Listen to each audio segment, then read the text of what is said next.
Good evening. Idiyappam செய்ய போகிறேன் வீட்டில் இருந்த மாவு வச்சு. இது வந்து பச்சரிசி மாவு எலைட், அந்த பிராண்டட் வாங்கியிருக்கோம். மாவு ஜல்லிக்கும் பொழுது டம்ளரில் போட்டுவிட்டு இந்த மாதிரி ஜலிச்சோம்னா கீழே சிந்தாமல் இருக்கும். அப்படி கொஞ்சம் கொஞ்சம் சிந்துருச்சு, நோ ப்ராப்ளம். மாவை நல்லா ஜலிச்சுட்டு பூச்சி இல்லாமல் அதுக்கப்புறமா என்ன பண்ணணும், நம்ம ஹாட் வாட்டர் கொதிக்க வச்சு சுடு தண்ணி காய்ச்சி அந்த மாவில் தேவையான அளவுக்கு முறுக்கு மாவு முறுக்கு மாவு பதத்துக்கு பிசைந்து நம்ம என்ன பண்ணணும்னா கொஞ்சம் கொஞ்சமாக தண்ணி விட்டு மாவு வந்து அந்த பதமாக பிசைந்துக்கணுங்க.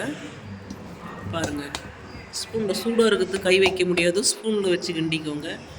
பாருங்கள், இந்த அளவுக்கு வந்தால் போதும்.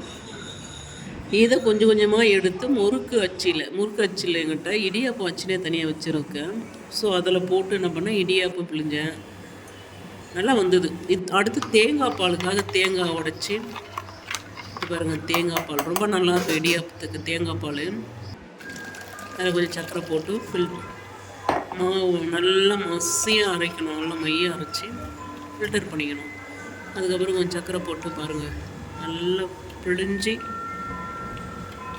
பால் நல்லா வந்ததுங்க. அரை மூடி தேங்காய் தான். ஸோ அதை தனியாக எடுத்து வச்சுக்கணும். சர்க்கரை போட்டு ஒரு கலக்கி வச்சுக்கணும் ரெடியாக. அதுக்கப்புறமா என்ன பண்ணணும்னா, இடியாப்பத்தை நம்ம ரெடி ஆகிடுச்சான்னு பார்ப்போம். இடியாப்பம் ரெடி பண்ணி மேலே பிரசந்து பண்ணி வச்சுருக்கேன் பாருங்கள். இடியாப்பமும் ரெடி ஆகிடுச்சு. இப்போ தேங்காய் பாலோடு சேர்ந்து சாப்பிட்டோம்னா ரொம்ப ரொம்ப ரொம்ப நல்லாயிருக்கும். யாருக்கெல்லாம் இந்த இடியாப்பம் ரொம்ப பிடிக்கும் தேங்காய் பாலோட. ஆனால் பாயா வந்து இடியாப்பம் பாயா ரொம்ப நல்லாயிருக்கும். இருந்தாலும் தேங்காய் பால் கூட ரொம்ப நல்லாயிருக்கும். ஆப்பத்துக்கும் நல்லாயிருக்கும், இடியாப்பத்துக்கும் நல்லாயிருக்கும். தேங்காய் பால் நல்லா வந்தது, பரவாயில்ல. கொஞ்சம் அந்த அச்சு வந்து ரொம்ப பெரிய பெரிய ஓட்டை இருக்கிறதுனால கொஞ்சம் தடியாக வந்துருச்சு. இருந்தாலும் பரவாயில்ல, ஒன்று சாப்பிட்டாவும் போதும், வயிறு நல்லா திருப்தியாகிடுச்சு. நீங்களும் ட்ரை பண்ணி பாருங்கள் idiyappam. So thank you, may God bless you all.